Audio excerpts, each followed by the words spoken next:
Good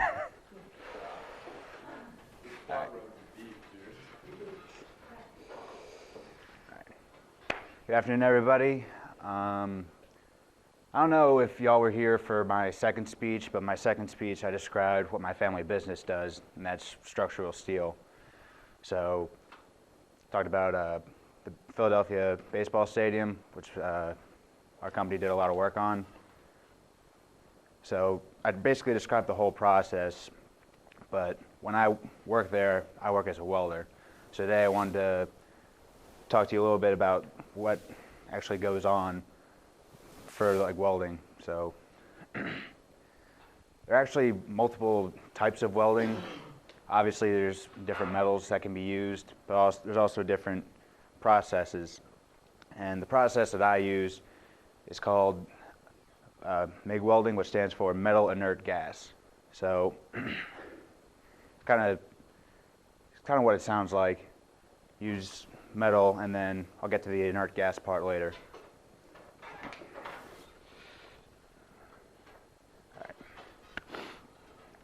So basically, the process starts once you have what you need to weld. The process starts here at the generator. So MIG welding uses an electrical arc to melt the metal, and then the generator creates the electricity for that, and then there's a filler metal that is propelled into the weld to add extra metal. So, next slide. All right. So, this is kind of the nuts and bolts of the operation. So this is a suitcase MIG welding system. So we use this because it's a lot more versatile than a stationary one, because we'll be welding like 60, 100-foot long beams, so you need to get around. And usually what they'll do is they'll cut a shopping cart in half and just plop that down there, and you just drag it around. All right. So, next slide. All right. So within the suitcase, there's a spool. There's a spool of welding wire. Usually we use steel, but it can be other substances like copper and aluminum, depending on what you're welding.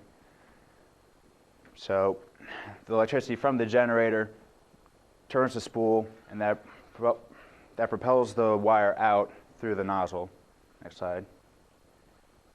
All right. And then through the nozzle, once contact with the metal is made, the arc forms, melting both the pieces of metal that you want to weld together, and then adds the extra filler metal in.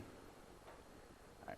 And this arc is the characteristic bright light that will mess you up, trust me. So that's why you need to wear a welding mask, because if you don't, you'll go blind. Like I flashed myself several times, and I can still see, but I don't want to keep tempting fate.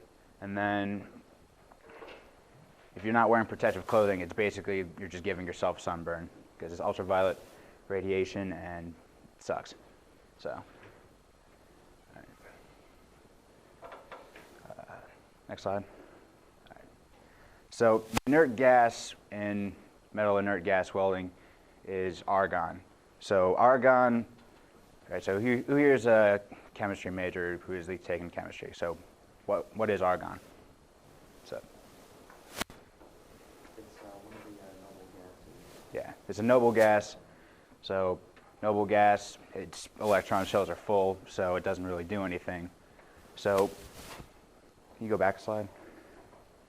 So the argon comes through the nozzle around the wire, and it creates a protective shielding that allows the process to happen in a controlled environment and keeps it from being contaminated by the air.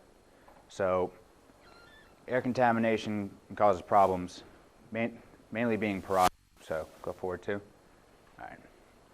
So up top, you have a normal weld.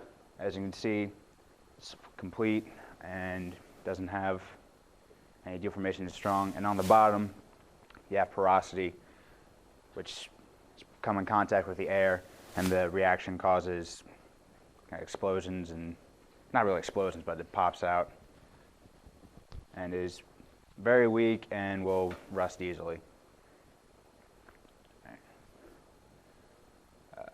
So that's basically the entire process.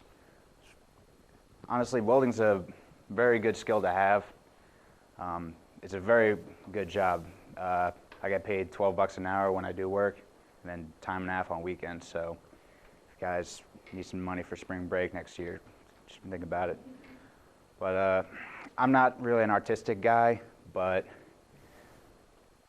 after Nabier, I was all supermoto, and had a lot of metal and free time. So, and next slide. So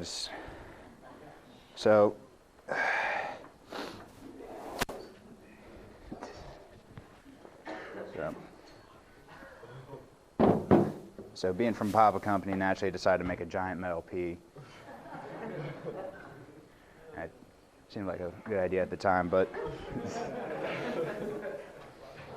if you want to come up and look, there's a good example of a weld right along here, and all of these are individually welded 1/4-inch plates, so you can't really tell because I sanded the welds on the corners. But if any of you guys are artistic, I encourage you to try welding as an art form because it's a lot of fun. So, all right, thank you very much.